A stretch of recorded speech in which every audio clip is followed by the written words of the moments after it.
العالمين والعاقبة والعاقبة للمتقين للمتقين وأشهد أن لا إله إلا الله الإله الحق المبين الحق وأشهد المبين أن محمدا عبده ورسوله الأمين محمد عبده صلى ورسوله الله عليه وعلى آله وأصحابه صلى الله وأتباعه عليه وعلى آله وسلم تسليما وسلم كثيرا إلى يوم الدين. يوم الدين. أما بعد أما بعد فإن الأمة la communauté بأشد الحاجة للبحث elle est dans les plus grands في besoins dans la مسائل recherche المعتقد لأنها هي أساس dans les questions من liées أساس هذا parce que c'est الدين. les bases de la religion. كل الأعمال Tous les actes تتبع هذا المعتقد. suivent cette لذلك croyance. لما بعث C'est الله ainsi عز que وجل نبيه lorsqu'Allah il a محمدا envoyé صلى son الله messager عليه Muhammad sallallahu alayhi wa وسلم sallam, جلس 19 سنة il est resté un لا peu plus يدعو de 10 الناس ans إلا إلى التوحيد à appeler les gens seulement pour le وإفراد tawhid, الله بالعبادة à unifier Allah dans l'adoration. ولم يؤمر Et بالصلاة on ne lui a pas إلا ordonné, بعد الإسراء والمعراج on lui a ordonné la prière بعد après 10 le voyage سنوات nocturne, من البعثة. après 10 ans كان passés إنما يدعوهم de إلى révélation. Avant ça, il les كلمة appelait التوحيد لا vers إله إلا الله la parole واعتقاد de أن l'unicité العبادة حق خالص لله. et au fait de croire que l'adoration elle est réservée au seul Allah. ولم يجب عليهم Et أنت لا تسلم. Ouais. On tape. Ils entendent pas. Il a pas compris, il a pas compris. Il veut pas qu'on parte. il a demandé aux frères de rester là, ceux qui veulent rester. et que le traducteur hausse un peu la voix. جلس النبي صلى الله عليه وسلم 10 سنوات. Si, elle est ouverte, elle est ouverte, elle est ouverte. Elle est ouverte, elle est ouverte. Donc pendant 10 ans, il n'a appelé les gens que vers le tawhid et à unifier Allah dans l'adoration. تقديم Donc le fait de faire devancer les recherches sur la croyance, sur toutes les autres recherches scientifiques, c'est une base fondamentale dans la religion. ولذلك Partant, كان الأنبياء عليهم c'est ainsi que السلام tous les prophètes, alayhi salatu wassalam, appelaient leur... Ouais, mais c'est le truc, je n'entends pas moi. هذا الأصل إفراد الله بالعبادة ألا تعبدوا إلا الله. Donc tous les prophètes ont appelé à l'unicité, à l'adoration du seul Allah. Allah a dit, nous avons certes envoyé dans chaque communauté un messager en lui disant, واجتنبوا الطاغوت. adorez Allah, en leur disant à leur peuple, adorez Allah et évitez les tarout. لا يقول إن ابن لا نجيب عامر الطاغوت. هذا في أول الإسلام أما في آخر الإسلام فقد نزلت الشرائع. Donc les lois au départ إن n'étaient النبي pas صلى الله au début عليه de l'islam, وسلم لما أرسل mais معاذا c'est إلى arrivé à la اليمن fin de l'islam. Lorsque le salam a envoyé Mu'adh au Yémen, il lui a dit la première chose que tu vas les appeler, يوحد الله c'est l'unicité d'Allah. في رواية إلى شهادة أن Et لا dans une إله version, إلا الله وأن à محمدا l'attestation, au fait رسول qu'ils الله. attestent qu'Allah est le seul qui mérite d'être adoré, que Muhammad est son قال messager. Et فإنهم il lui a dit, أطاعوك s'ils t'obéissent dans في ça, ذلك فاعلمهم أن الله alors فرض apprends-leur عليهم خمس qu'Allah leur a صلوات. ordonné 5 prières jour et nuit à faire. 5 prières par jour. لا يدعى للصلاة Donc on appelle à la prière إلا بعد استجابة que si on a déjà répondu لدعوة التوحيد. au premier appel qui est Tawhid. Ensuite on est appelé à la ولذلك prière. كان أول C'est pour ça واجب que على المكلفين la première obligation des responsables, des musulmans, c'est la Tawhid, c'est l'unicité. ليس أول واجب هو الشك أو النظر أو غير ذلك. لا. Le premier, c'est أول pas le واجب doute ou الإقرار toute بشهادة recherche. Non, التوحيد. la première obligation, c'est إن النبي la صلى certitude الله de عليه l'unicité وسلم d'Allah. ما دعا الناس إلى الشرك Car le Prophète n'a pas appelé les gens ولا vers le دعا shirk, الناس vers le إلى polythéisme. النظر وإنما دعاهم إلى التوحيد. Il قولوا les a لا appelés إله vers le إلا Tawhid. الله. Il leur a dit, dites la ilaha illallah. Il n'a de divinité digne d'être adorée en dehors d'Allah. لما نزل الوحي Lorsque la révélation كان a été الصحابة descendue, يستقون les compagnons, معتقداتهم من القرآن ومن النبي صلى الله عليه وسلم donc les compagnons prenaient leur croyance seulement du Coran et du prophète. ولم Salam. تختلط بغيرها. Il n'y avait pas de mélange. Il n'y avait aucun mélange avec d'autres croyances. Ensuite, وفدت إلى الناس بعض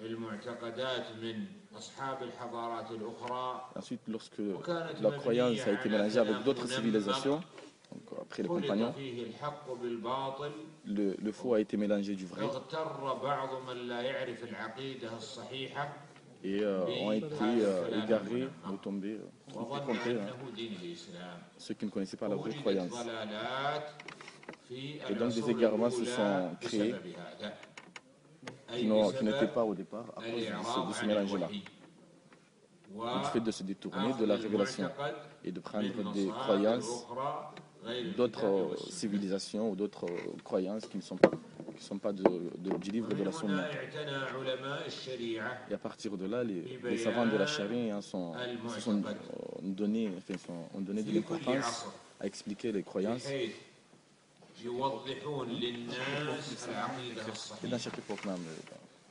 ويأخذونها من الكتاب والسنة Et ils apprennent cette في نفس croyance-là الوقت du livre يردون على d'Allah الشبهات et de la Sunna. التي تثار Et ils répondent tout en rejetant donc les ambiguïtés, en y répondant, en إلا expliquant les ويوجد ambiguïtés qu'il peut y فيه avoir. دعاة للباطل يثيرون À chaque الشبهات moment, il y a eu ليصدوا الناس عن العقيدة الصحيحة des prêcheurs, des gens qui appelaient au faux ويجعلونهم يدخلون في et qui font que les gens, المعتقد الفاسد qui font rentrer les gens dans des fausses croyances.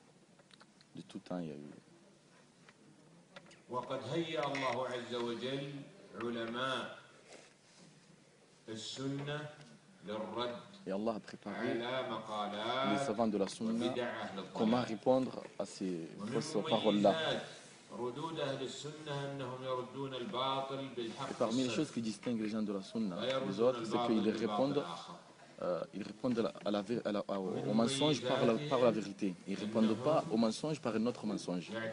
C'est une des choses qui les distingue des autres. النصوص Et c'est الصافية normal parce qu'en fait, ils se basent sur des textes élus, des textes purs, clairs, qui sont la Sunna et le livre et la Sunna. بحيث لا Ah ouais, faut écouter, ينزلون c'est pas possible. النصوص بغير مراد الله وما من عصر Il n'y a pas إلا une époque ولعلماء السنة مؤلفات sans que les savants aient écrit des في livres بيان العقيدة afin d'expliquer, de mettre en avant et d'expliquer aux gens la croyance des gens de la Sunna. Et parmi les premiers livres qui ont été écrits par les gens de la Sunna dans le domaine de la croyance, c'est un livre qui s'appelle le livre de la foi, qui a été écrit par un savant qui s'appelle Abu Bakr ibn Abdullah ibn Abi Shayba. C'est parmi les premiers livres qui ont été écrits dans le domaine de la croyance. C'est parmi les premiers savants de l'islam, parmi les pieux prédécesseurs. Et c'est le professeur de l'imam al-Bukhari. L'imam al-Bukhari, dans son recueil de hadiths, rapporte beaucoup de hadiths qu'il a pris de son shir, qui s'appelle donc Ibn Abi Shayba. Et l'imam al-Muslim, l'imam muslim, a plus de 1000 hadiths qu'il a pris directement de son professeur également, Ibn Abi Shayba. Également, l'imam Ahmed a beaucoup de hadiths dans son recueil de hadiths qui s'appelle Al-Musnad, qu'il a pris de cet imam qui s'appelle Ibn Abi Shayba. Et c'est un des plus grands savants dans l'islam.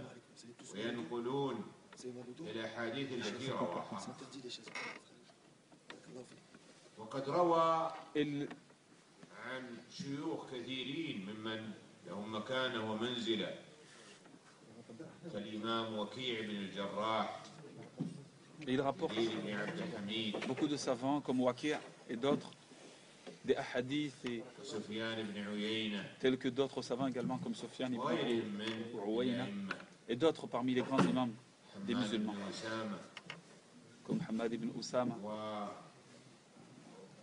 توفي رحمه الله في Et ce savant qui s'appelle Ibn Abi Shayba, dont nous allons lire son livre qui est relatif au domaine de la croyance, ما يدلك على تقدم عصره est mort en 233 de وقد l'Égypte. أثنى عليه أئمة ثناء عاطرا بينوا مكانته ومنزلته وقد ألف مؤلفات Et il a écrit de nombreux ouvrages. Ce savant, dont nous allons étudier son livre, a écrit كتاب الإيمان de nombreux ouvrages, dont le livre que nous allons étudier, Kitab al-Iman. Il a également un livre qui s'appelle Kitab al-Adab. وكتاب يبحث في C'est un livre qui traite des règles de bienséance, du bon comportement que doit avoir le musulman. Il a également un livre qui s'appelle Al-Musnad, المسند قد وجد فيه قطعتان طبعتان dont on trouve deux parties qui ont été éditées. Il y a également qui s'appelle Al-Musannaf, qui est un livre grandiose. C'est un livre répandu, connu, et qui a de nombreux récits des plus prédécesseurs, parmi les compagnons et le prophète alayhi salatu wassalam en premier lieu. Et il a de nombreux textes également dans ce livre-là, qu'il a pris directement des tabi'in, c'est-à-dire les élèves des compagnons. Et donc ce livre est vraiment bénéfique car il contient beaucoup d'enseignements et il y a une grande science. Et les gens de l'islam se vantent de ce type de livre-là, car ce livre contient beaucoup de science, il est très bénéfique. Il mentionne parmi les choses qu'il mentionne ce livre, c'est les questions relatives par exemple au fiqh, en recensant les paroles, les différentes paroles des savants.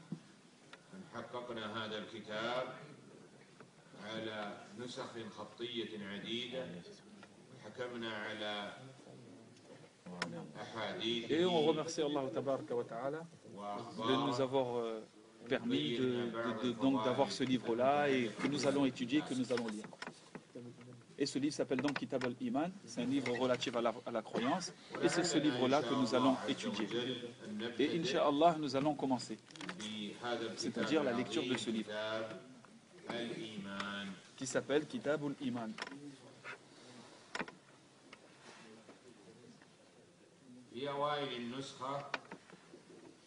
Dans les premières éditions de ce livre, la chaîne de transmission qui a été mentionnée,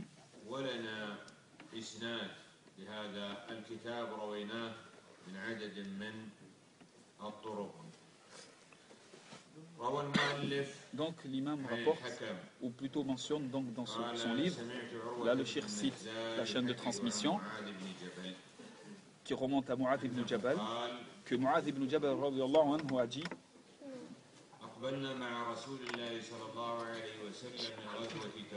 nous revenions avec le prophète sallallahu alayhi wa sallam de la bataille de Tabouk, qui est une bataille.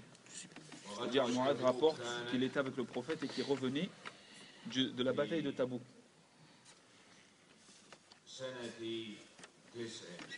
Et cette bataille a eu lieu en l'an 9. Donc Mu'adh ibn Jabal est parti voir le prophète et lui a dit: Ya Rasulallah, alayhi salatu wassalam, informe-moi des œuvres qui me permettront de rentrer au paradis. Et là, cette première phrase démontre que les actes font partie des choses qui te permettront de rentrer au paradis. Car Allah tabaraka wa ta'ala dit: voici le paradis que nous vous avons promis, que vous y rentrerez grâce à ce que vous avez accompli comme action. Ça prouve donc que les œuvres font partie des choses qui te permettront de rentrer au paradis.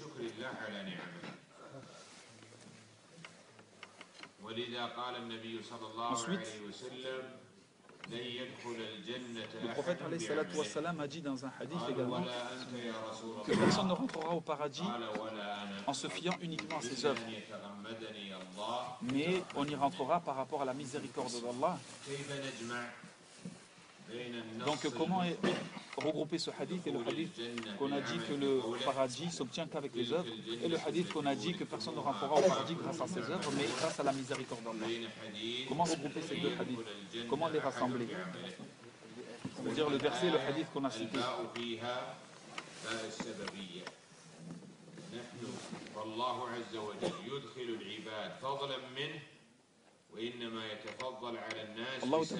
Cela signifie qu'Allah fera rentrer les gens au paradis par sa grâce, par sa miséricorde, mais les gens ont des degrés par rapport à leur action. C'est-à-dire qu'on rentre au paradis grâce à Allah, grâce à sa grâce, sa miséricorde, mais les différents degrés entre nous, les différents rangs au paradis, etc., c'est dû aux actions de chacun.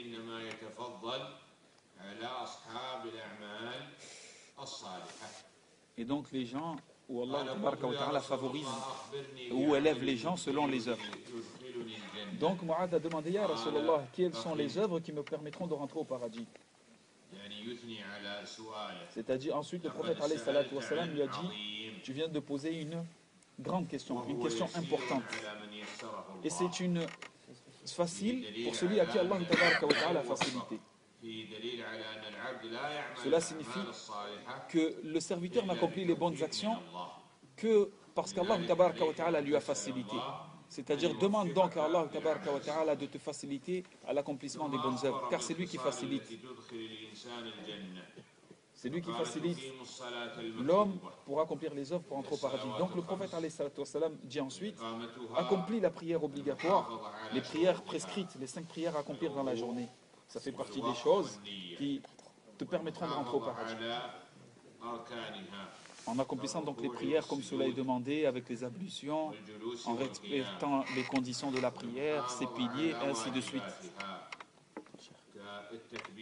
Il savait le jeune, il dit qu'Ismaël est arrivé, il va laisser sa place. En respectant donc la prosternation, le ruku, et t'éloignant des choses qui peuvent annuler la prière.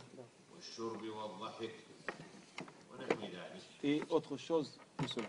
C'est-à-dire en respectant les conditions, les piliers de la prière.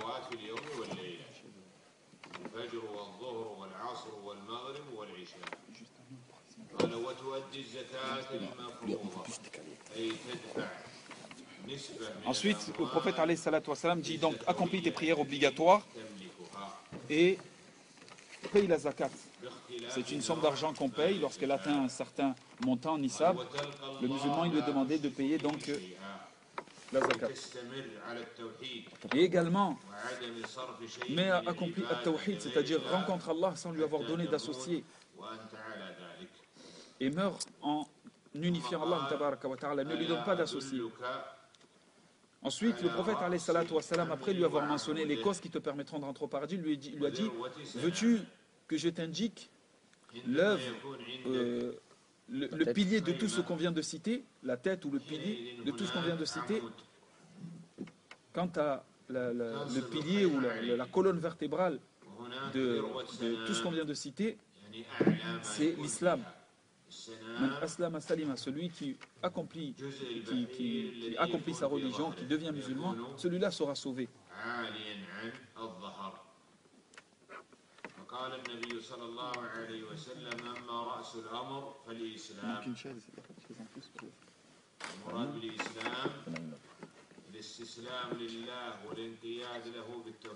Donc soumettons à Allah tabaraka wa ta'ala par at-tawhid, éloigne-toi du shirk. Et donc celui qui réalise l'unicité, celui qui se soumet à Allah tabaraka wa ta'ala, celui-là sera sauvé et sera préservé de l'éternité en enfer. Quant à son pilier, c'est le pilier de l'islam, sa base, sa colonne vertébrale, c'est la prière.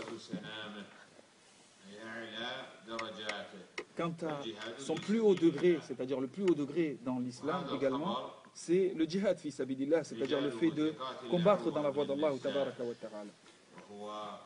Donc ensuite le shir mentionne les sources, c'est-à-dire où se trouve ce hadith. Et mentionne également le degré du hadith. Ensuite, il cite le deuxième hadith. Il cite la chaîne de transmission du hadith. Et le hadith que l'auteur cite, c'est le même que celui qu'on vient de citer.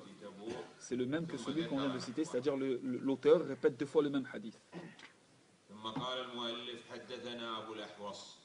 Ensuite, il cite un troisième hadith. Le cheikh cite sa chaîne de transmission.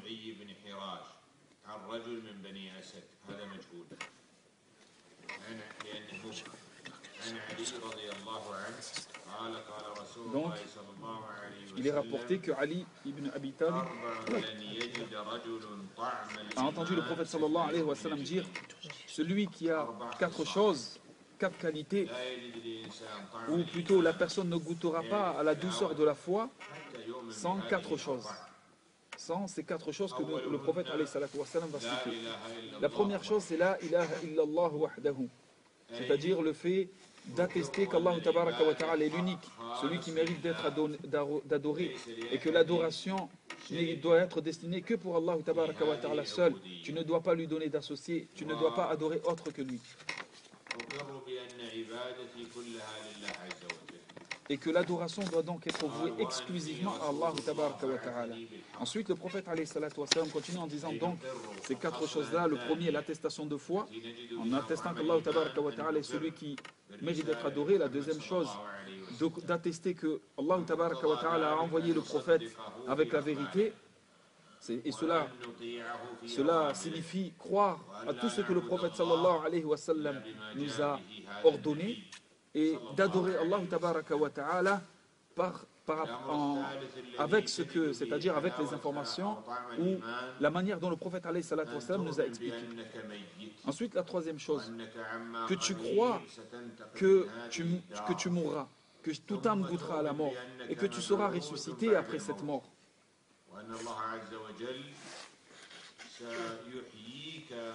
Que tu crois donc qu'Allah tabaraka wa ta'ala te ressuscitera yawm al-qiyamah, le jour dernier, et qu'il te demandera des comptes sur ce que tu as œuvré. La quatrième chose, c'est que tu crois au destin. Tu crois au destin. Tu crois donc qu'Allah tabaraka wa ta'ala sait, avant même d'avoir créé les hommes, il sait exactement ce que chacun fera.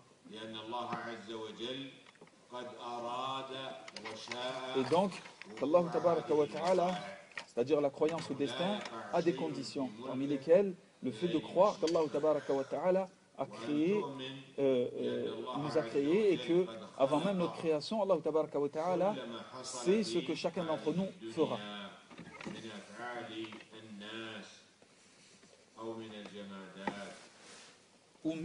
Et en plus des hommes, également les choses inanimées.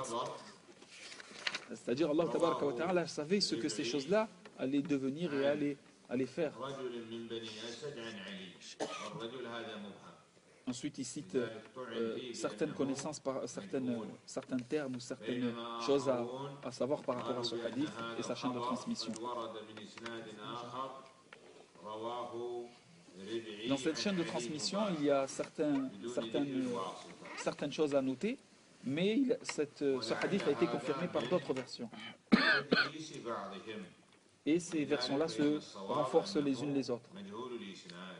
Quant à cette chaîne de transmission, comme on a dit, il y a certaines notes ou il y a un rapporteur qui est inconnu. Mais il est renforcé par d'autres versions. Ensuite, il cite le quatrième hadith. فيه عطاء بن السائب وهو من الثقات العلماء لكنه في آخر حياته اختلط ورواية ابن فضيل عنه بعد اختلاطه قال عن ابن عباس قال جاء أعرابي. Ensuite, donc, un bédouin est venu vers le prophète sallallahu alayhi wa sallam. C'est-à-dire, un bédouin, c'est quelqu'un qui habite dans la campagne, en dehors de la ville. Et souvent, donc là comme ici, étant donné qu'il vivait à la campagne, il n'avait pas une connaissance parfaite de l'islam. Il est donc venu de poser des questions. Il a dit, Ya Rasulallah, ô enfant de Abd al-Muttalib, qui est donc le grand-père du prophète alayhi salatu wassalam. Et donc l'homme a dit, Ya Rasulallah, je suis un homme de ta famille, de telle tribu. C'est donc la tribu dont il venait. Et je suis un homme qui a été envoyé par mon peuple à toi. Donc un homme de la famille du prophète alayhi salatu wassalam, qui était un bédouin, est venu vers lui. Il lui a dit, à Rasulallah, j'ai été envoyé par mon peuple pour venir vers toi.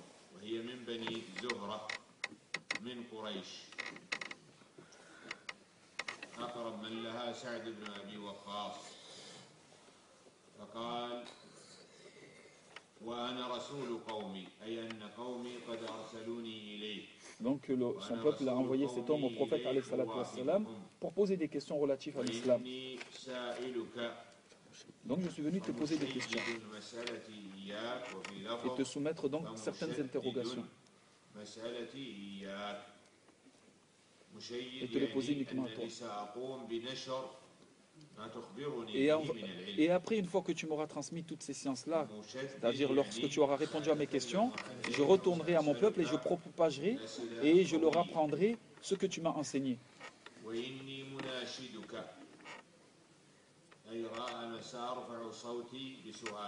Et je vais donc élever ma voix, Ya Rasulallah, afin que tu m'attendes. Le prophète alayhi salatu wassalam lui a dit donc, Naam, pose tes questions. Pose tes questions. Et n'aie pas honte.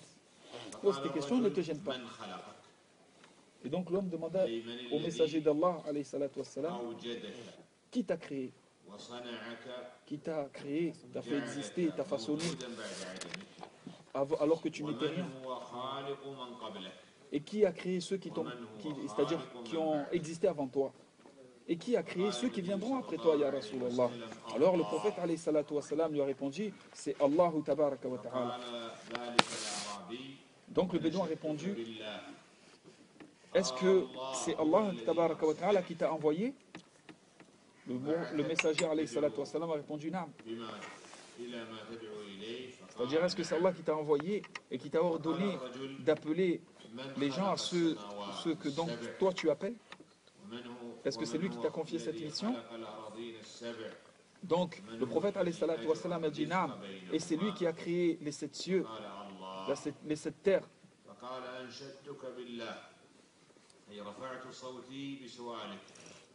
Ensuite il a dit, et c'est lui également qui a donné le risque, la subsistance, et qui l'a réparti sur ses serviteurs.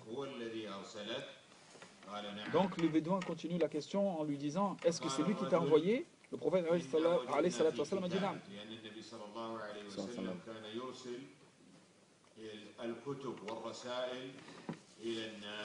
Donc l'homme dit, nous avons trouvé dans un des écrits ou une lettre que tu nous avais envoyée ou que tu avais envoyée à des peuples ou à notre peuple,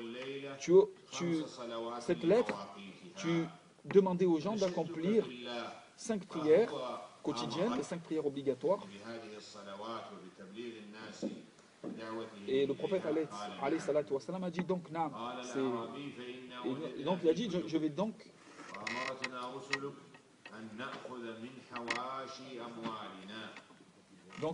il va transmettre à son peuple le fait d'accomplir les 5 prières, et également cette lettre contenait le fait de donner la zakat aux pauvres, c'est-à-dire l'aumône aux pauvres.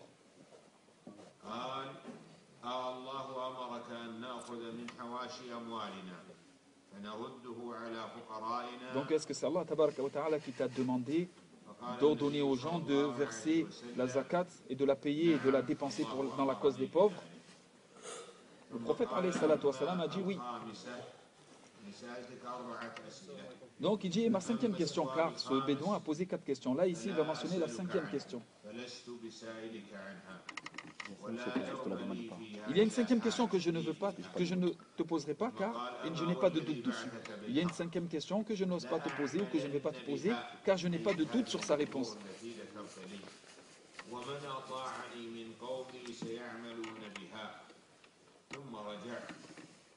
Donc je vais donc transmettre toutes ces informations à mon peuple. Donc ensuite ce bédouin s'en est allé et le prophète alayhi salatu wassalam a souri jusqu'à qu'on a vu donc ses gencives.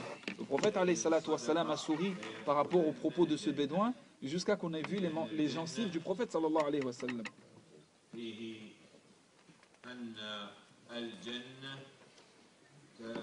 Ensuite le prophète alayhi salatu wassalam, après avoir souri, il a dit, par celui qui tient mon âme dans ses mains,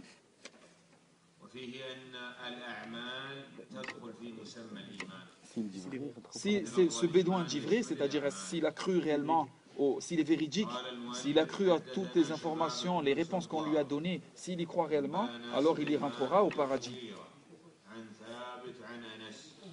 Il y rentrera au paradis. Ensuite, le cheikh cite le 5e récit, le 5e hadith de ce livre.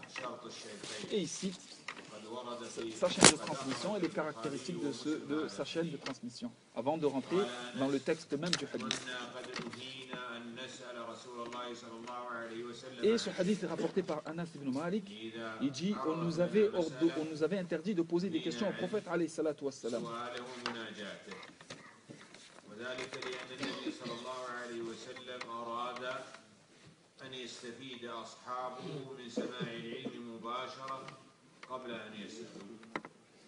C'est-à-dire en fait ici le prophète alayhi salatu wassalam leur ordonnait, plutôt aimait que les compagnons prennent directement la science de la révélation, c'est-à-dire du Coran, lorsque celui-ci descendait.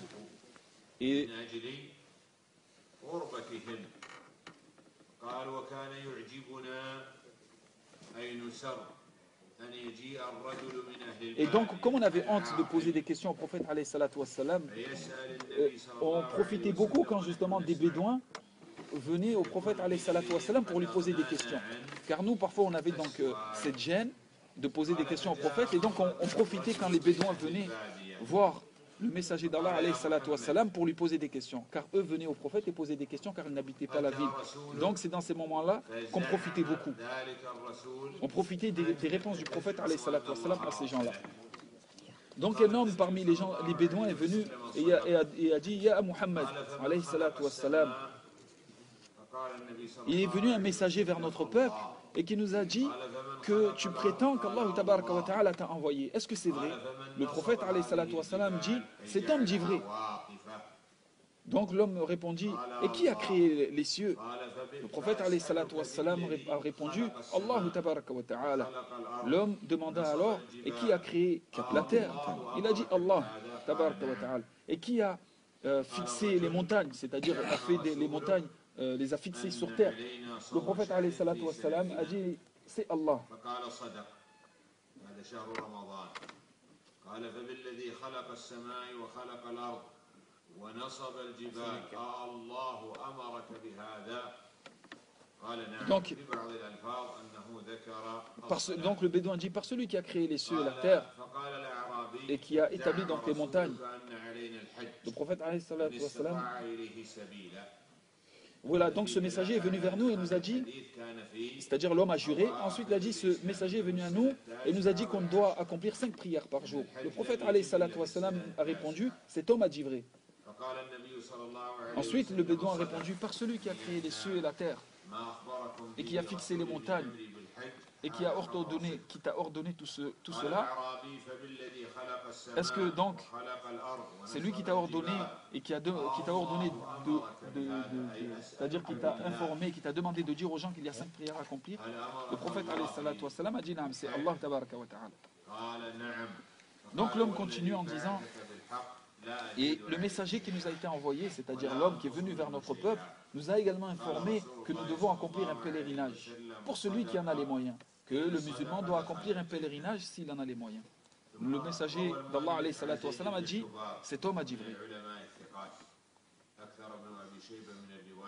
Ensuite l'homme a continué en disant, et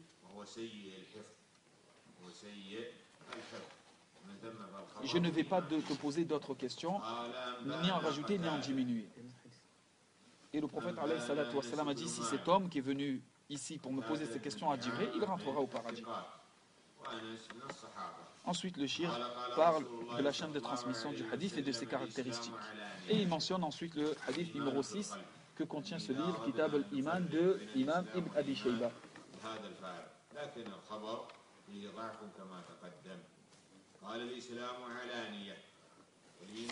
Donc, le hadith suivant, c'est l'islam alaniya, l'islam doit être accompli, et apparent, l'islam est apparent. Et la foi est dans le cœur.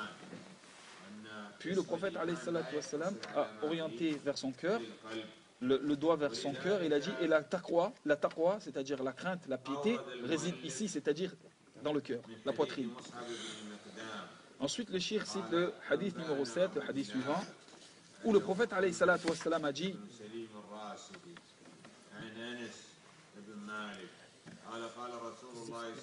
et le hadith qu'on a cité, le hadith précédent, est faible, hein? Le shir a tenu à souligner qu'il était faible. Ensuite, donc le hadith numéro 7 que nous allons citer, le prophète alayhi salatu wassalam a dit, la iman liman la amanata lah. Pas de foi pour celui envers qui on ne peut pas avoir confiance ou qui ne respecte pas le dépôt. Ceci prouve donc que le fait d'être honnête, le fait de conserver le dépôt, ce qu'on t'a confié, rentre dans la foi, fait partie de la foi.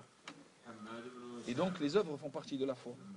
Ensuite, il cite le hadith numéro 8. Ali ibn Abi Talib rapporte,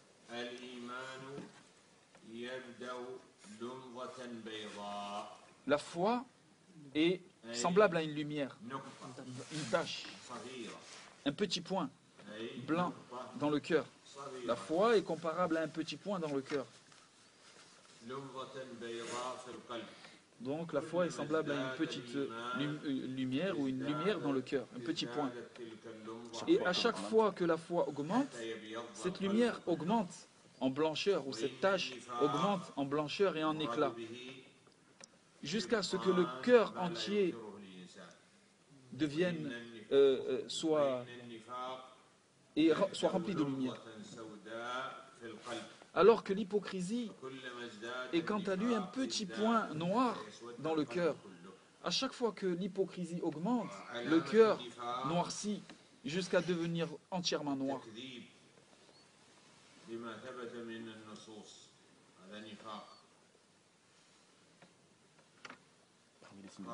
Parmi les signes de l'hypocrisie, c'est de renier les textes ou les textes de la sunna. Ensuite, le prophète alayhi salatu wassalam, ou plutôt donc dans ce récit, le prophète alayhi salatu wassalam dit Walladhi nafsi biyadihi, par celui qui a mon âme dans sa main.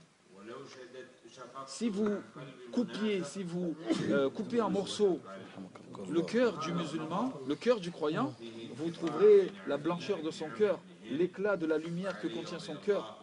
Alors que si vous coupez en morceaux le cœur de l'hypocrite, vous trouverez son cœur noir, c'est-à-dire noir par rapport à tous les péchés et l'hypocrisie que son cœur contient. Ensuite, le cheikh cite le récit numéro 9. Que le prophète alayhi salatu wassalam aurait dit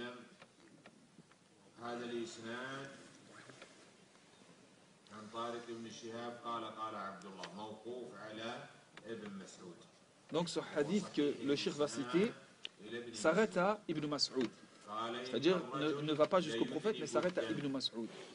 Et Ibn Mas'ud a donc dit ici, lorsque le serviteur accomplit un péché, une tache noire vient à apparaître dans son cœur.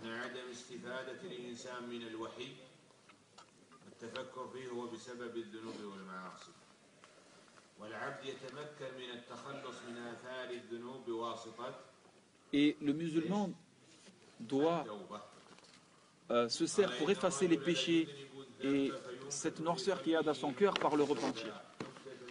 Donc, il cite le récit en disant lorsque l'homme accomplit un péché, une tache noire vient à apparaître dans son cœur. Puis, lorsqu'il accomplit un péché, une autre tache noire vient. Et puis, un autre péché, une autre tache noire vient à apparaître. Jusqu'à que son cœur soit rempli de taches noires et devienne entièrement noir. Jusqu'à que son cœur soit noir à cause des péchés qu'il a accomplis.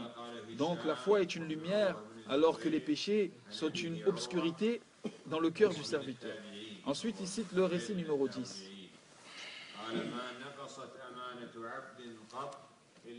À chaque fois qu'une personne néglige le dépôt qu'on lui a confié, à chaque fois que la personne triche dans le dépôt confié, al-amana, elle ne respecte pas le dépôt confié, sa foi baisse. Sa foi baisse.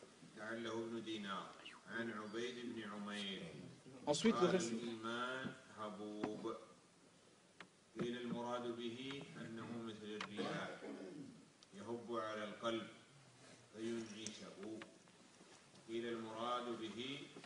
Ensuite, il cite un hadith, Al-Iman Huyub, et il donne les différentes explications de ce hadith qui ont été données par les savants.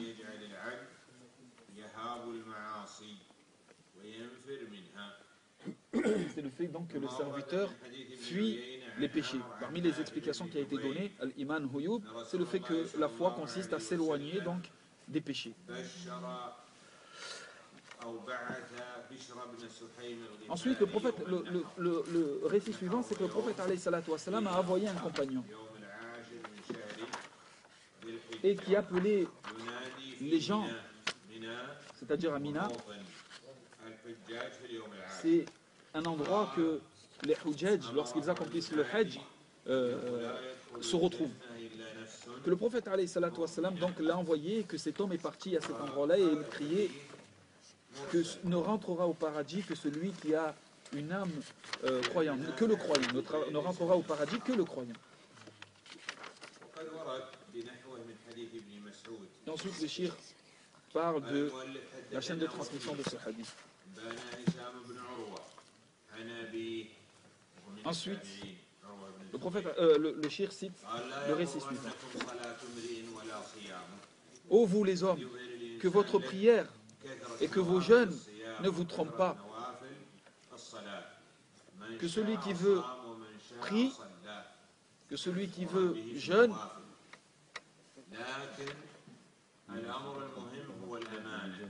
Non, ne vous laissez pas tromper par la prière et le jeûne des gens. Ne vous laissez pas tromper par le jeûne et la prière des gens.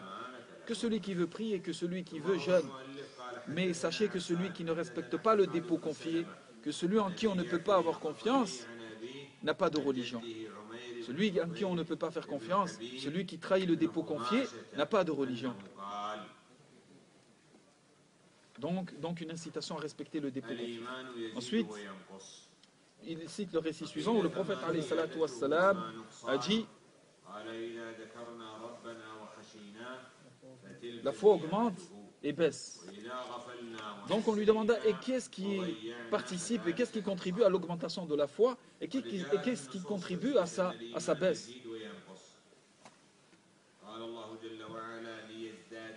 Car lorsque on mentionne Allah tabaraka wa ta'ala, lorsqu'on fait le rappel d'Allah, notre crainte envers lui augmente.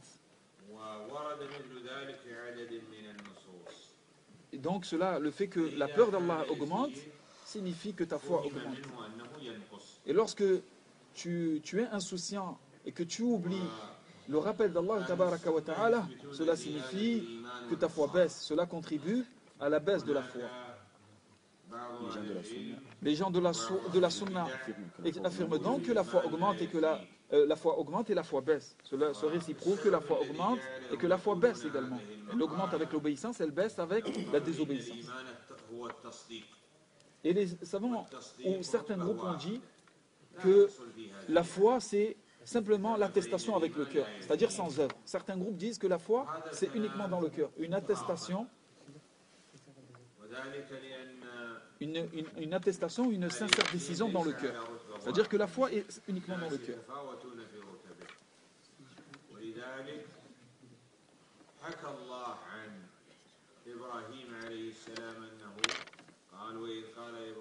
Et donc ensuite le shir cite un verset lorsque Ibrahim a demandé à Allah: oh Allah, montre-moi comment tu ressuscites le mort. Et ensuite Ibrahim a dit: je crois en toi Allah, mais c'est simplement pour apaiser mon cœur. Ceci prouve donc que, c'est-à-dire que mon cœur s'apaise pour augmenter ma foi. Cela prouve donc que la foi augmente. Il a demandé ceci à Allah pour que sa foi augmente.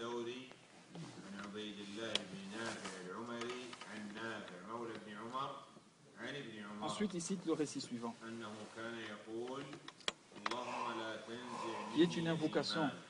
Et cette invocation était: oh Allah, n'enlève pas la foi de mon cœur,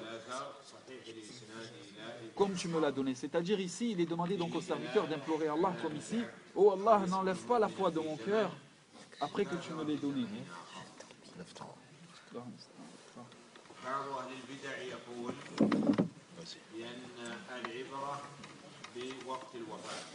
Certains parmi les gens de l'innovation disent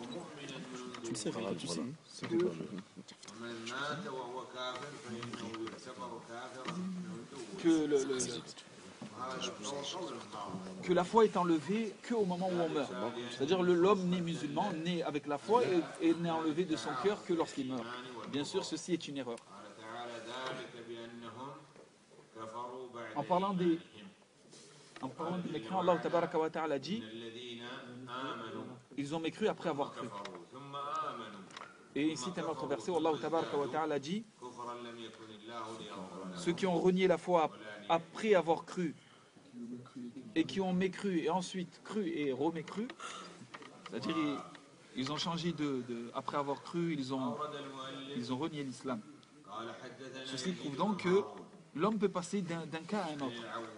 Et que donc ce que disent ces gens-là en disant que la foi n'est enlevée que lorsque son serviteur meurt est donc une erreur. Ensuite, il cite le récit suivant.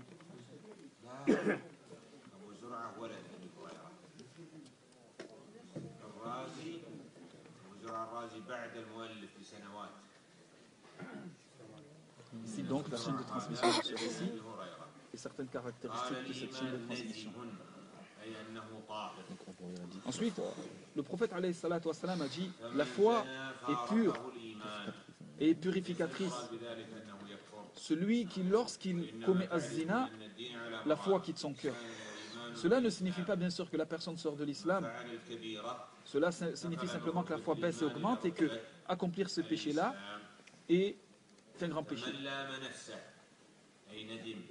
Quant à celui qui regrette, qui se repent, c'est-à-dire celui qui regrette après avoir commis ce type d'acte, qui se demande des comptes, qui revient et qui se repent à Allah tabaraka wa ta'ala, sa foi revient.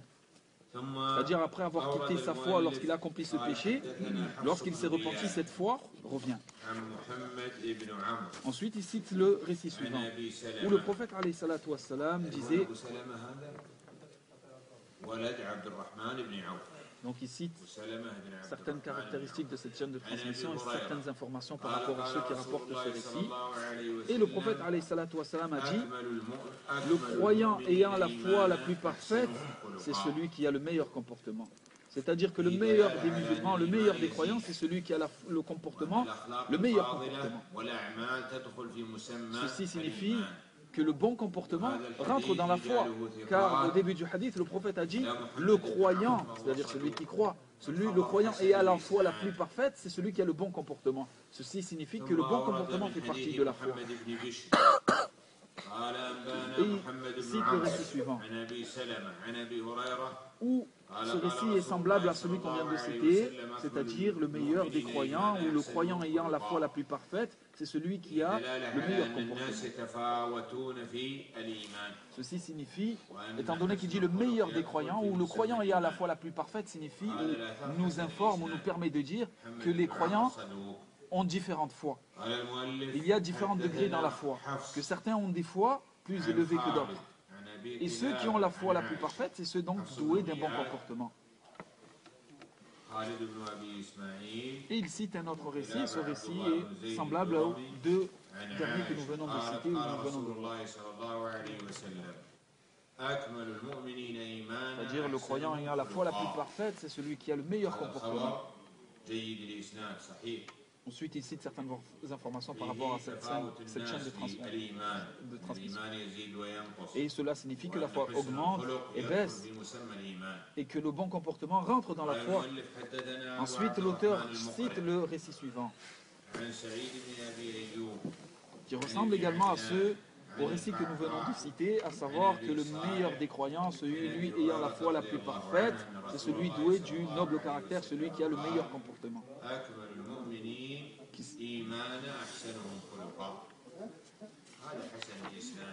Et cette chaîne de transmission est donc bonne. Et le shir ne rentre pas en détail car nous venons de mentionner des récits semblables. Puis il cite le récit suivant.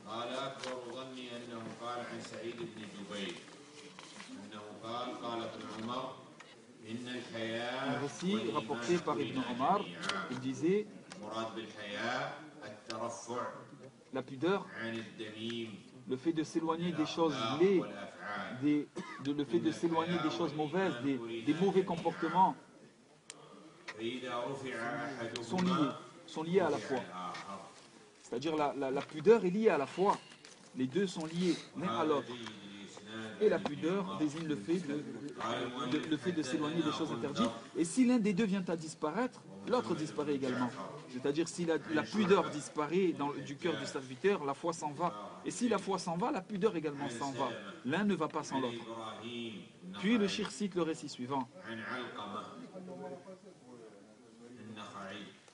Qu'un homme a dit devant Abdullah, c'est-à-dire, lorsqu'on dit Abdullah, cela désigne Abdullah ibn Mas'ud. Un homme lui a dit, un homme s'adressa à Ibn Mas'ud, lui a dit, Inni mu'min, je suis croyant.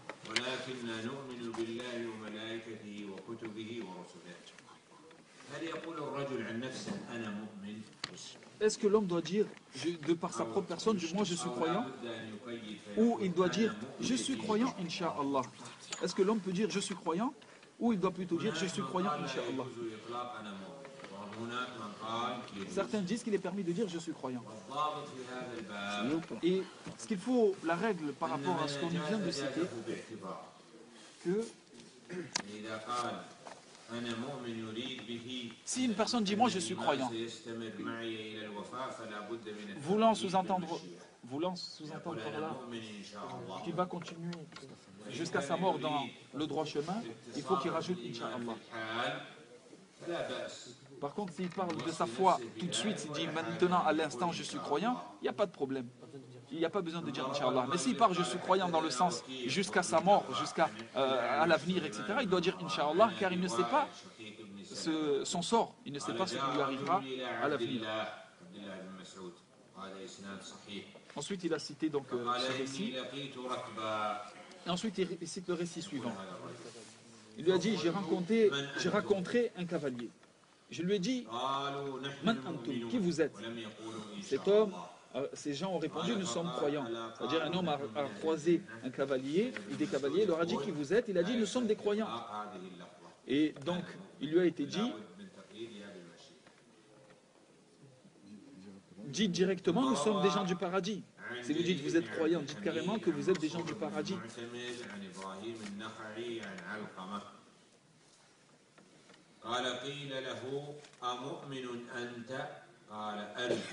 On demanda à donc un pieux prédécesseur, est-ce que tu es croyant? Est-ce que tu as la foi? L'homme a répondu, je l'espère, j'espère être croyant. Et que Aïcha, il est rapporté également un récit, que Aïcha disait, vous êtes les croyants, dites, lorsque vous parlez de vous, dites, nous sommes croyants, Inch'Allah. L'homme ne doit lier le fait d'avoir la foi au fait que c'est Allah tabaraka wa ta'ala qui lui a donc accordé. C'est-à-dire, si Allah veut, là, tu es croyant. Et également, il cite le récit suivant où on demanda également à un pieux prédécesseur,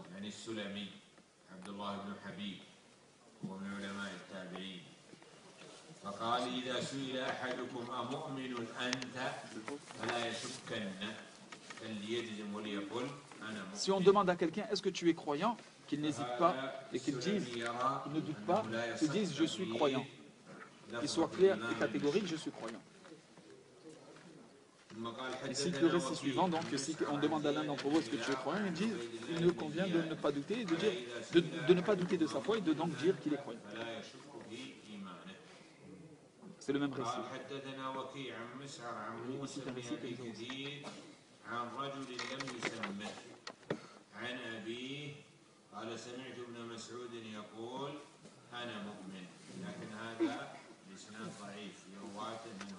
puis il cite un récit dont la chaîne de transmission est faible.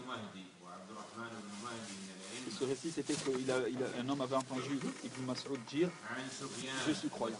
Mais ce récit est faible. Bien que le sens peut être vrai, la chaîne de transmission est faible. Ensuite, il cite un autre hadith qui rapporte qu'un peu prédécesseur s'appelait Mohammed. Mohammed rapporte d'un pieux prédécesseur qui s'appelait Ibrahim al-Nakha'i. Et ce Ibrahim al-Nakha'i, lorsqu'on lui demandait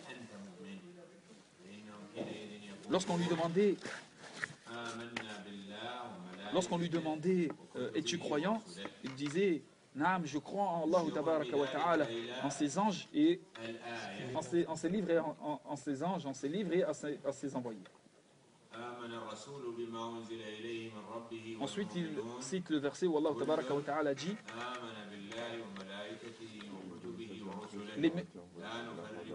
le messager a cru à ce qui lui a été révélé de la part de son Seigneur. Il a cru en Allah, ses anges, en ses livres et en ses messagers. Non. Le dernier verset de Surat al-Baqarah.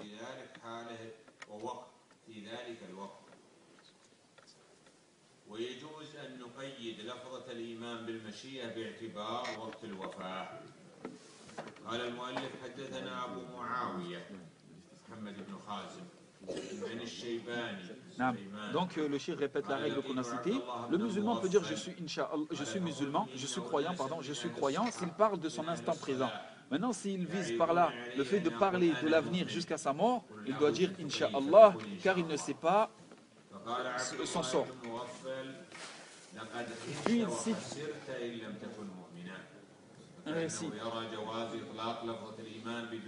où un homme a dit à un autre, a entendu un autre homme dire je suis croyant.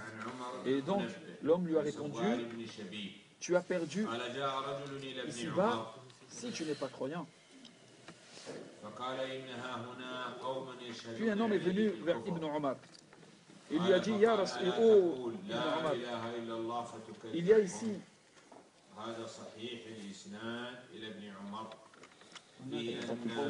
voilà, un homme est venu voir Ibn Omar, lui a dit, oh Ibn Omar, il y a des gens qui me traitent de mécréants. Qui traitent qui me traitent de mécréants. Et donc, il lui a dit, dis la ilaha illallah, tu auras répondu à leurs fausses accusations. Tu auras démenti ce dont ils t'accusaient.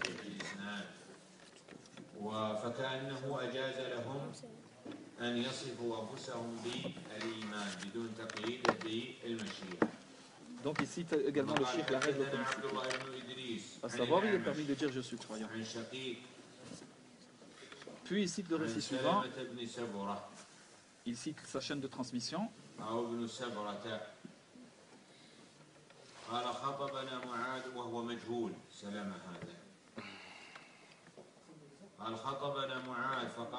il est rapporté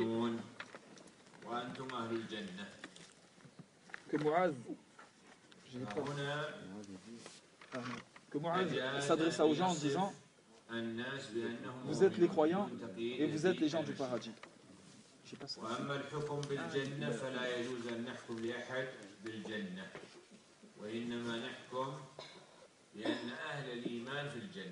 Nous, ici, il a dit vous êtes croyants, donc vous faites partie des gens du paradis. Et là, il part d'une manière générale. Quant au fait de dire à une personne bien précise, toi tu es au paradis, ceci est une erreur et faux. Mais là, ici, Mu'adh ibn Jabal, il s'est adressé à l'assemblée en disant vous êtes croyants, donc vous rentrez au paradis. C'est-à-dire sans désigner une personne particulière.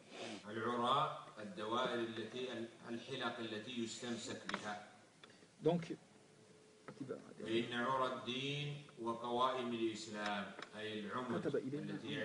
Omar ibn Abdel Aziz a écrit à des gens en leur disant après le pilier ou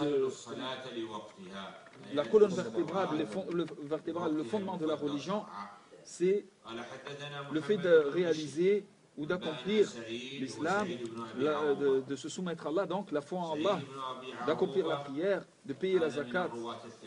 Et lorsque vous priez, priez en son temps approprié, c'est-à-dire priez à l'heure. Ensuite, le cheikh parle de sa chaîne de transmission et donne quelques infos utiles par rapport à sa chaîne.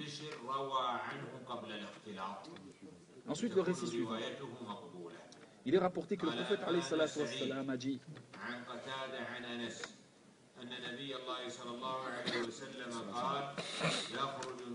que Allah tabaraka wa ta'ala fera sortir de l'enfer toute personne qui aura attesté la ilaha illallah et il a eu dans son cœur et toute personne qui a dit la ilaha illallah et que dans son cœur qui fera sortir de l'enfer quiconque a déclaré la ilaha illallah et dont le cœur recèle le poids d'un grain d'orge de bien. Et qu'il fera sortir de l'enfer quiconque déclare la ilaha illallah et dont le cœur recèle le poids d'un grain de blé de bien. Et que sortira de l'enfer quiconque déclarera la ilaha illallah et dont le cœur recèle le poids d'un atome de bien.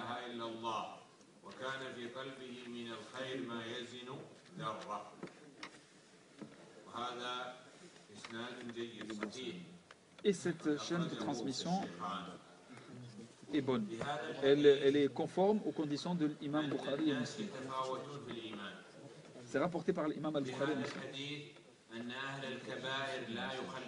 Ce hadith, parmi les fawaïd, les enseignements de ce hadith, c'est que les gens qui ont la foi, qui croient, mais qui ont malheureusement accompli certains grands péchés, ne résideront pas éternellement en enfer, mais qu'ils en sortiront tôt ou tard. mais il se peut qu'il passe par l'enfer et Allah tabaraka wa ta'ala les fera sortir. Car une secte dit que certaines sectes comme Al-Murji'a ou certains groupes ou certaines pensées disent que celui qui, à partir du moment où tu as la foi, peu importe le péché que tu accomplis, cela ne fait rien à ta foi, cela ne nuit pas à ta foi. Alors que les gens de la Sunna, ceux qui se cramponnent au Coran et à la Sunna, affirment le contraire, que la foi baisse et augmente, mais que toute personne qui meurt ou qui meurt avec des grands péchés, si elle va en enfer, elle en sortira tôt ou tard. Et qu'elle ne résidera pas totalement, elle ne résidera pas éternellement en enfer.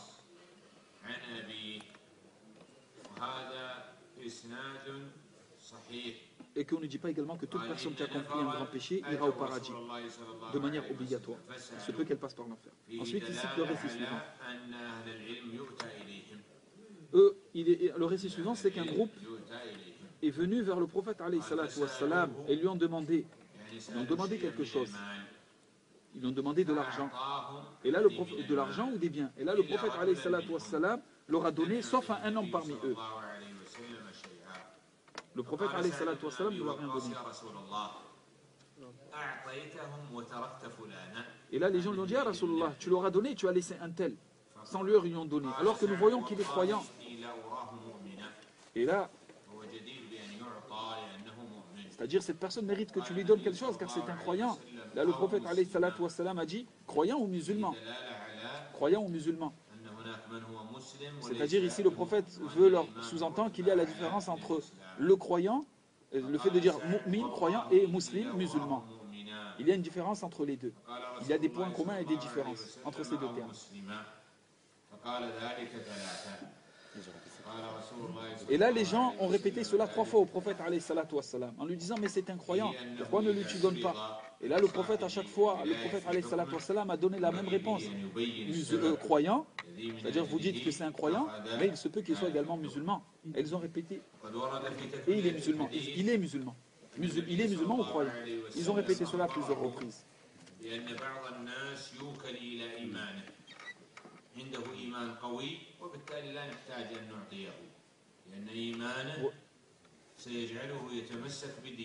Là, ici, le prophète alayhi salatu wassalam a donné à ces gens-là, sans doute pour que ces gens-là se cramponnent à l'islam. Cela soit une cause pour leur entrer en islam et qu'ils se cramponnent à l'islam.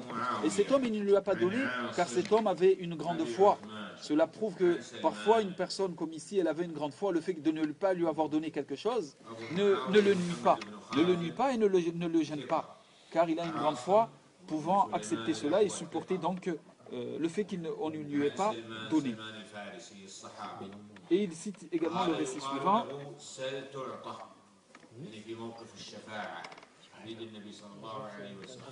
La grande intercession Yawm al-Qiyamah.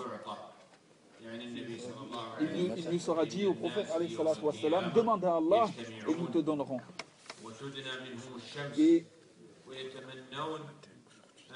Car ce jour-là, le jour de la résurrection, est un jour terrible. Certains iront en paradis, certains iront en enfer, donc ça sera un moment terrible. Et donc, le soleil se rapprochera des têtes, chacun espérera donc être sauvé. Et donc il sera dit au prophète alayhi salatu wassalam, demande à Allah et on te donnera, c'est-à-dire demande à Allah et intercède pour ta communauté. Intercède et on te donnera l'intercession, c'est-à-dire le fait d'intercéder pour ta communauté. Et invoque Allah et on répondra à ton invocation.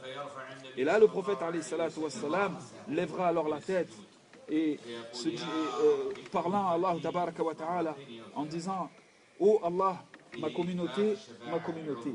Il répétera cela 1 ou 2 fois, 2 ou 3 fois. C'est-à-dire le prophète alayhi salatu wassalam demandera à Allah de pouvoir intercéder donc pour sa communauté. Et là, Allah tabaraka wa ta'ala permettra et acceptera l'intercession du prophète alayhi salatu wassalam. Et Allah tabaraka wa ta'ala fera sortir ou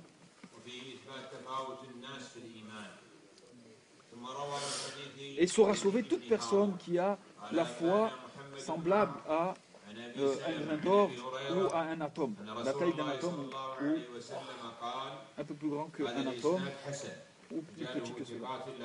Et c'est ce qu'on appelle maqam al-mahmoud, c'est-à-dire une position honorable que seul le prophète alayhi salatu wassalam aura yawm al-qiyamah.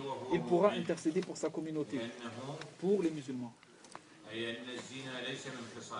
Ensuite, il cite le verset suivant où le prophète alayhi salatu wassalam a dit: le vrai croyant ne commet pas la fornication. Cela signifie que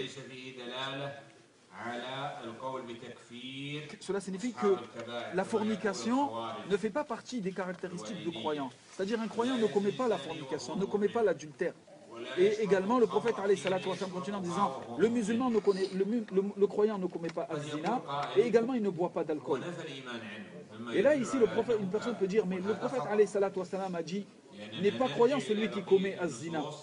Comment comprendre ce hadith? Est-ce que cela signifie que la personne sort de l'islam? D'autres textes nous permettent d'affirmer que le musulman, la personne reste croyante tant peut rester musulman malgré le fait qu'il ait accompli cette action-là, cette action mauvaise-là. La même chose pour celui qui consomme l'alcool et celui qui tue les gens, qui vole les gens.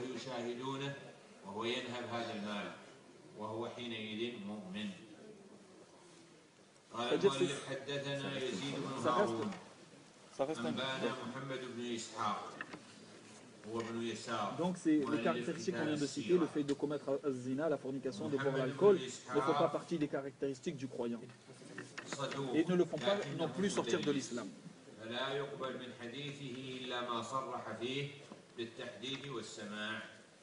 Ensuite, ici, le récit suivant.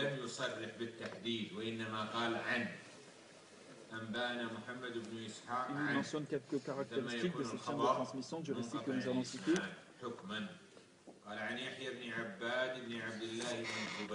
Ce récit est mentionné donc que Aïcha radhiyallahu anha disait que j'ai entendu le prophète alayhi salatu wassalam dire: celui qui commet az-zina, qu'il sache qu'au moment où il commet cet acte, il n'est pas croyant. Et que celui qui vole, au moment où il est en train de commettre ce vol, qu'il sache qu'il n'est pas croyant. Et celui qui consomme l'alcool, qu'il sache au moment où il est en train de consommer l'alcool, il n'est pas croyant. Faites donc attention, faites donc attention, faites donc attention. Ceci signifie donc qu'il y a différents degrés dans la religion et qu'il y a donc une différence et des points en commun entre le terme islam et iman. ثم أورد من حديث ابن علية وهو إسماعيل بن إبراهيم ابن علية. Et le récit est le suivant. Le récit suivant est celui que donc nous allons citer. Il cite quelques caractéristiques et quelques informations utiles par rapport à la chaîne de transmission du récit qui va suivre. Le messager d'Allah alayhi salatu wassalam a dit: ce hadith est le même ou a le même sens que celui qu'on vient de citer, c'est-à-dire que ne fait pas partie des caractéristiques du croyant le fait de commettre az-zina. Et donc que celui qui commet az-zina, au moment où il est en train de le faire, qu'il sache qu'il n'est pas croyant. Que celui qui vole, qu'il sache qu'au moment où il est en train de voler, il n'est pas croyant. Que celui qui boit l'alcool, qu'il sache qu'au moment où il est en train de boire, il n'est pas croyant. Et celui qui usurpe les biens de gens, celui qui usurpe quelque chose qui appartient aux gens, qui le prend de manière illicite et qui fait lever les regards des gens sur lui, c'est-à-dire que les gens le regardent par rapport à l'acte qu'il vient de commettre, qu'il sache qu'il n'est pas croyant, ou au moment où il fait cela, il commet son péché.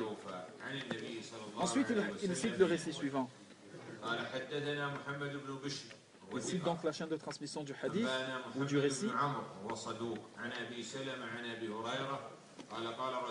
Le prophète alayhi salatu wassalam a dit: sachez que la pudeur fait partie de la foi. Ce que sous-entend le terme la pudeur ici, qu'est-ce que cela sous-entend? Il pose une question. Qui sait la signification de la pudeur dans ce hadith? Cela signifie le fait de s'éloigner de toutes les choses qu'Allah tabaraka wa ta'ala n'aime pas et n'agrée pas dans les actes et dans les paroles.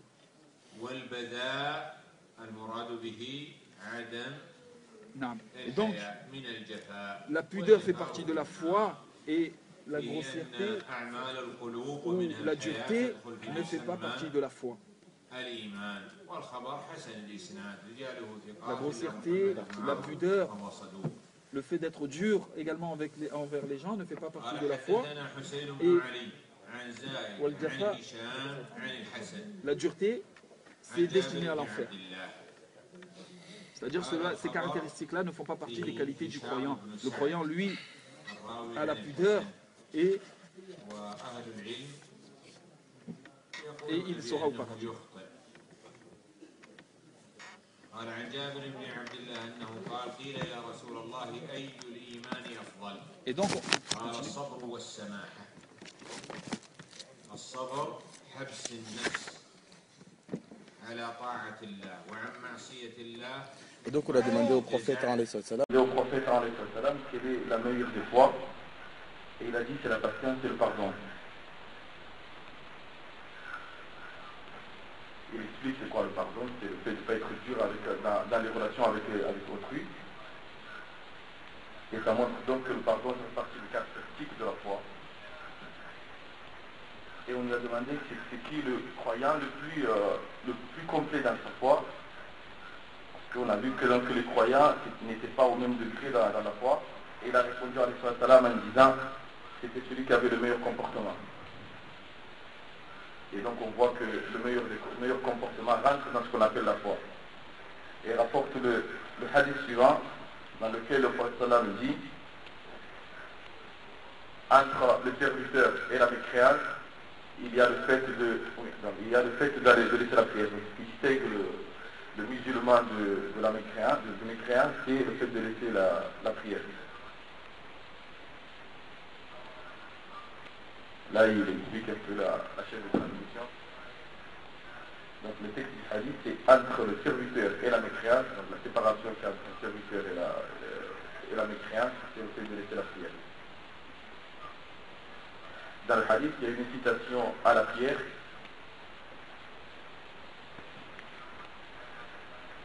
L'imam Ahmad s'est servi de ce hadith pour dire que celui qui abandonne la prière, c'est un kafir, c'est un mécréant. Ensuite, rapporte notre hadith.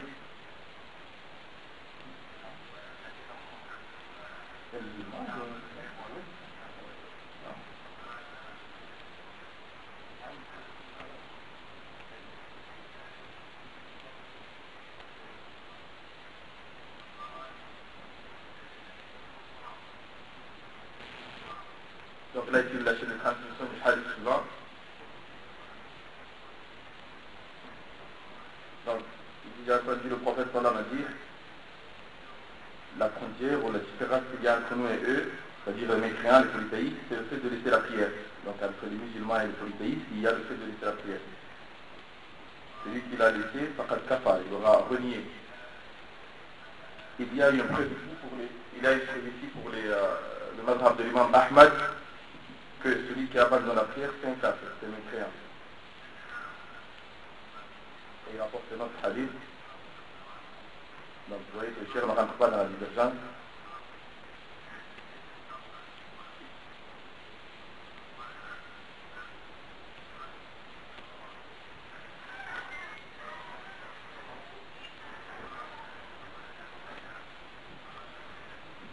Donc dans lequel on rapporte que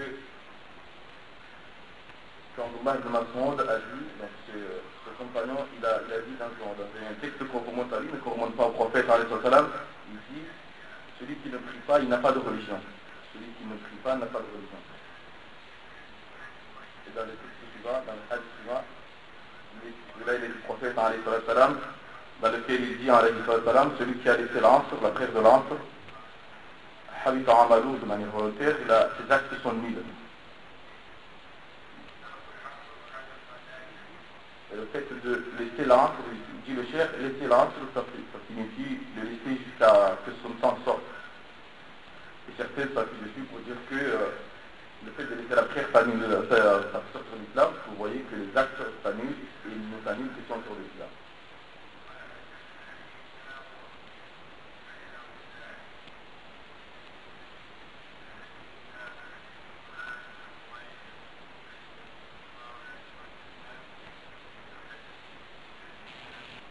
Donc là, il apporte une autre chaîne de transmission pour le même hadith. Dans le prochain hadith,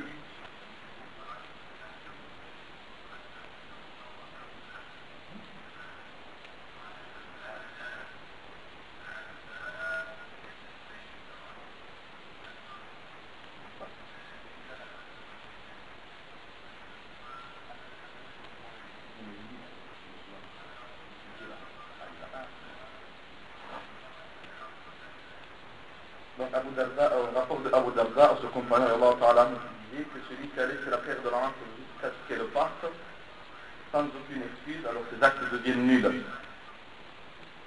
Et d'après le prophète, il a dit, celui qui a laissé une prière obligatoire jusqu'à ce que son temps passe, sans aucune excuse, ses actes deviennent nuls. Donc ça c'est un texte qui remonte du prophète,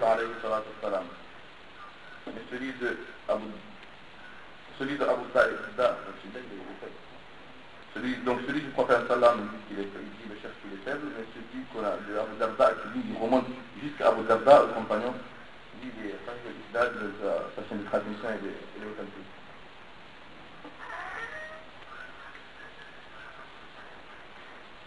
Et dans le hadith suivant, oui, dans celui du prophète c'est ça, mais il fait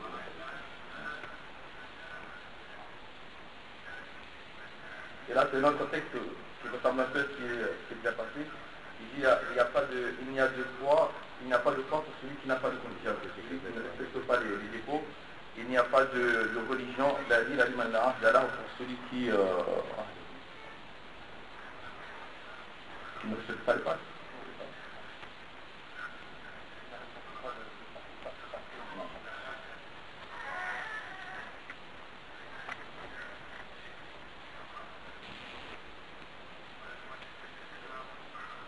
Dans le hadith suivant, il a dit, d'après Mujahid, donc c'est tabi'in, que إن أفضل العباد الرأي الحسن إن أفضل العباد la meilleure des adorations c'est le bon avis qui se permet de distinguer le bien du mal,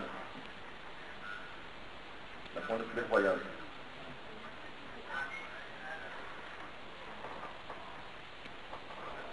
Ensuite dans le hadith suivant, on a demandé à Rafa que si on croise des gens ou qu'on pense que ce sont des gens bien et qu'on dit nous sommes des croyants, ils nous le reprochent qu'on dise que nous sommes des croyants, alors Rafa leur répondit nous sommes des musulmans croyants.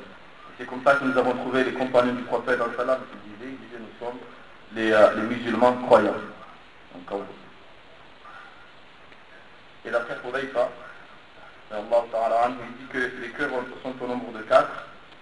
Qalbun Musfa, ou Musaffa.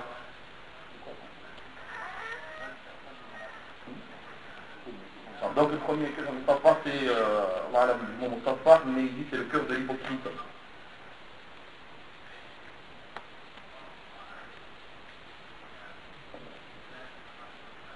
Ensuite, il y a un cœur complètement fermé, c'est celui du mécréant.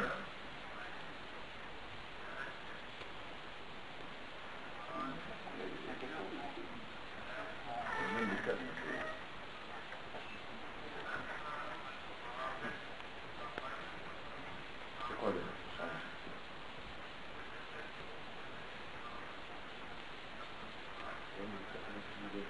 On va laisser le hadith parce que les termes sont pas trop complexes. On n'a pas le prochain. Et de toute façon, il est dans les petits, le shérif Maï.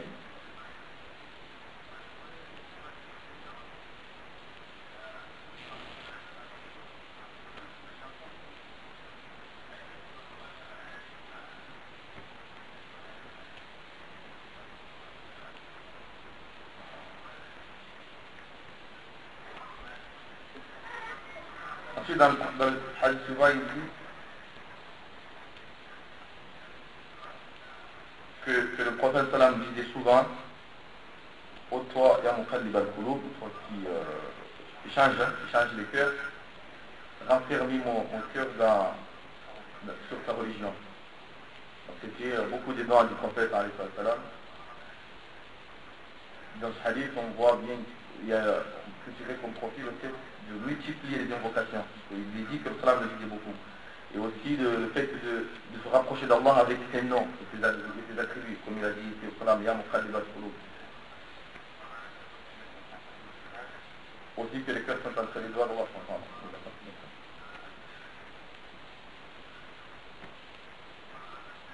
Et les compagnons ont dit au prophète sallam, ya Rasulallah, nous croyons en toi, et aussi nous croyons ce que tu nous as apporté. tu as peur pour nous? Et il a dit oui, malgré ça j'ai peur pour vous parce que les cœurs sont dans les doigts d'Allah subhanahu wa ta'ala, dans deux doigts les doigts d'Allah subhanahu wa ta'ala, et il les change comme il veut.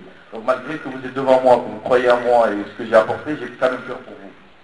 Parce qu'il y a des choses qu'il ne maîtrisait pas, alayhi salatu wa salam.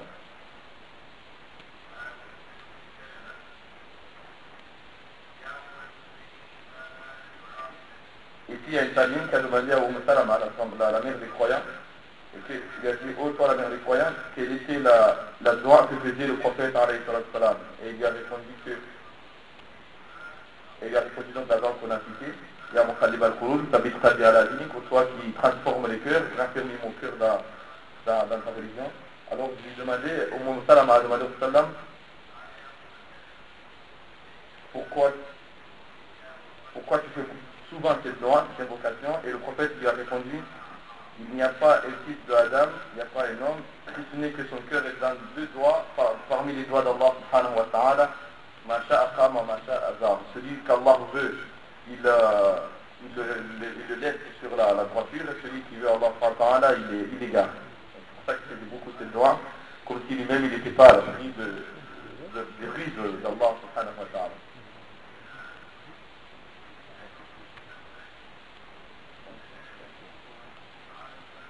Celui-là?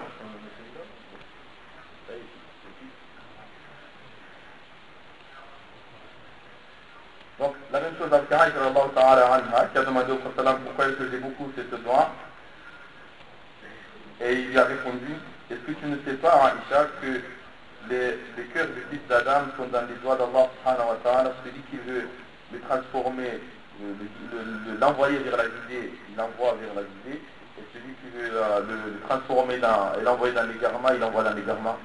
C'est la réponse qu'il a donnée à Aïcha Allah ta'ala.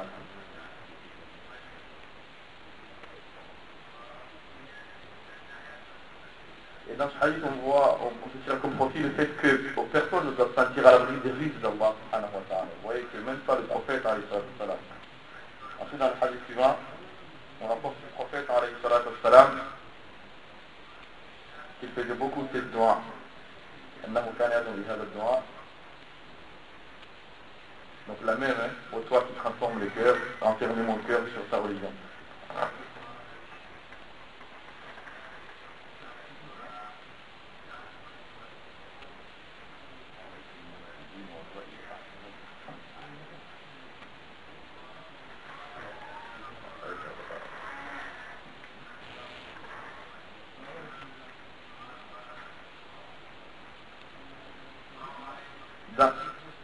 Dans le hadith souvent, Khan dit, je n'ai pas vu, ou plutôt Abdullah ibn Mas'ud qui dit, je n'ai pas vu quelqu'un qui était faible dans la religion et dans les avis, plus que qui peut gagner les hommes plus que les femmes. Donc j'ai pas vu, je ne connais personne qui soit faible dans la religion ou dans son avis, plus que les femmes.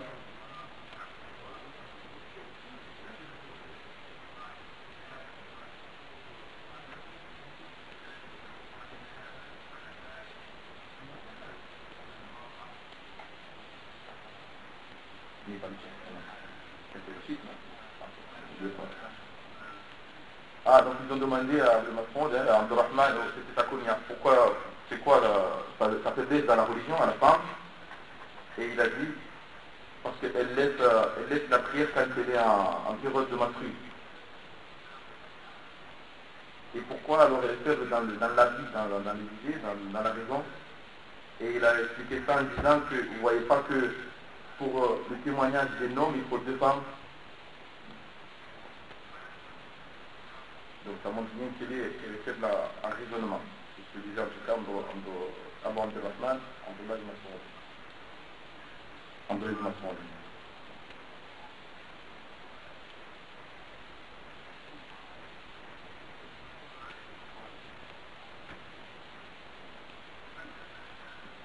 Mourira, quelle compagnie aussi. On a demandé à Mourira, d'après Mourira, on a demandé à Ibrahim, pas quelqu'un d'Ibrahim, à propos des noms qui disent, donc c'est Dieu prédécesseur, à propos des noms à qui on demande s'il est croyant. Et il a répondu en disant, le fait de répondre à cette question, c'est bidon. Donc le futurs prédécesseurs. Et il ne me plairait pas d'avoir des doutes là-dessus. Mais il a dit le fait d'y répondre, c'est celui-là. C'est une innovation de répondre à la question est-ce que tu es croyant? Je dis ce que prédécesseur.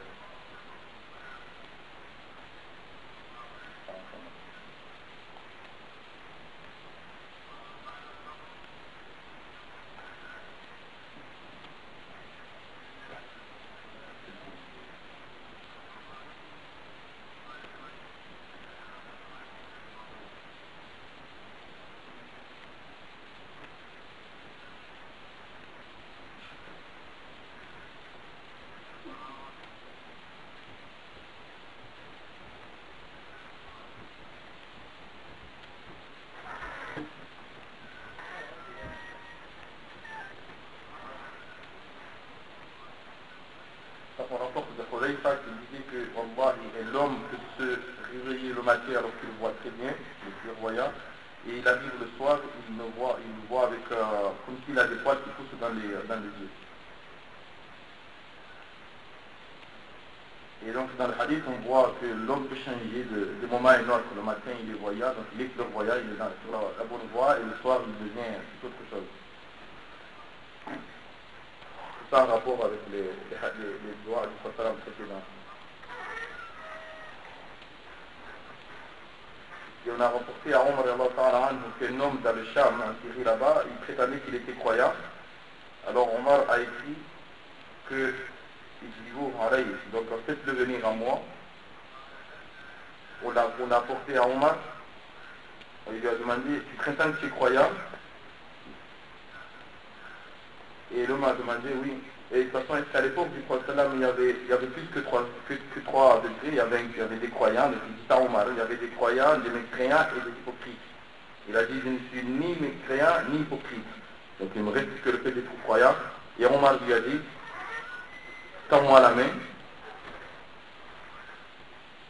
Il a serré la main, il a serré la main, et il a été satisfait de sa réponse. Il a dit, je suis ni mécréant ni hypocrite, donc il me reste peut-être croyant. Mais bon, il se réfère. Il y en a tous celui-là.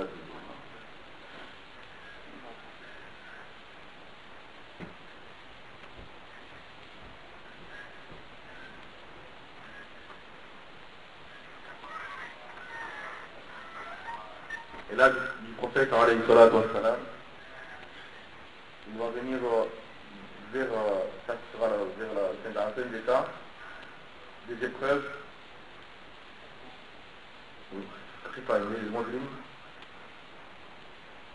l'homme se réveillera ce jour, l'homme se réveillera musulman et il arrivera le soir mécréant.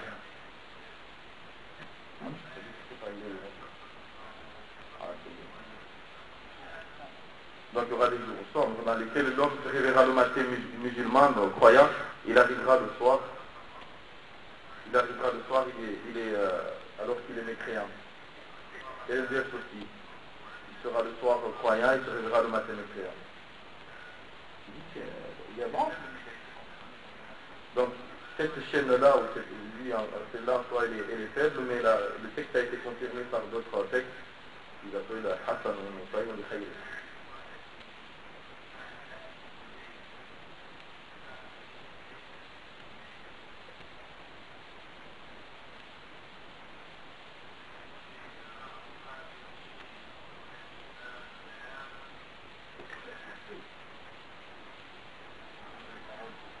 Il disait que je connais la parole de deux types de groupes de la religion.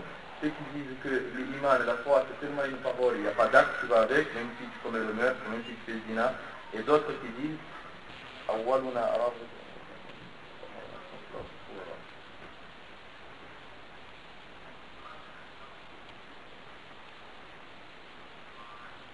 Bon, de toute façon, dans le texte il y a une culture, il y a la machine de transmission, donc on ne prend pas en considération. On ne l'a même pas fini, mais on ne prend pas en considération ce que les faits. Et là, d'après le prophète, alayhi salatu wa salam, il disait la foi, donc 60 ou 70 ou un des deux. Donc 30 degrés. Le plus haut des degrés de la foi, c'est le fait d'attester qu'il n'y a de divinité digne d'être adorée à dehors d'Allah. Et le plus bas degré donc, de la foi, c'est le fait de ramasser des nuisances de la route. On voit quelque chose, une pierre, une peau de banane, une épine. Voilà. Et donc on voit ici le chef, dans le hadith, il y a un argument pour montrer que donc, la foi elle augmente, elle a des degrés.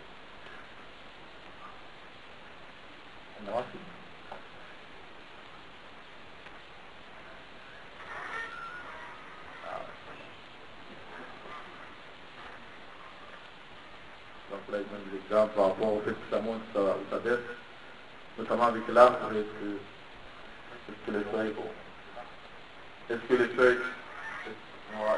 font partie de l'arbre? Oui. Et si elles tombent l'arbre, il reste l'arbre? Oui, l'arbre reste quand même un arbre. Donc c'est la même chose avec la foi. Il y a des arbres il y a des branches, si quelques branches tombent, mais la foi elle reste quand même. Mais ça n'a pas la même valeur, comme l'arbre n'a pas la même valeur quand il y a toutes ces feuilles et ces branches. On continue, on fait une petite pause.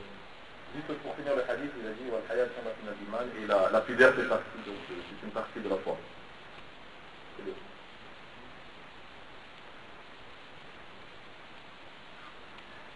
Donc on prend une heure de pause.